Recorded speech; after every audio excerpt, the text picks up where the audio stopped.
இவங்க எல்லாம் பார்ட்டிக்கு போறாங்கன்னு நினைக்கிறேன். நாமளும் போலாமா? ஜாலியா இருக்கும். எனக்கு தீய சக்திகள் வர மாதிரி தோணுது. அது அவங்க பாருங்க. இதோ நான் கிட்ட வந்துட்டேன். வாங்க உங்களை ஃபாலோ பண்ணலாம். ரொம்ப கிட்ட போயிடாதீங்க. நில்லுங்க.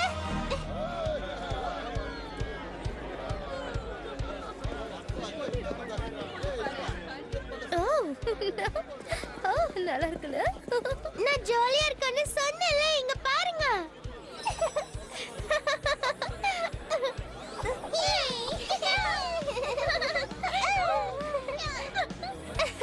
நாம இங்க கொஞ்சம் ஜாக்கிரதையா இருக்கணும். இங்க என்ன வேணாலும் நடக்கலாம்.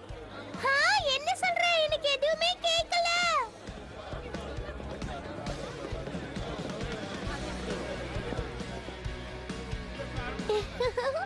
Oh!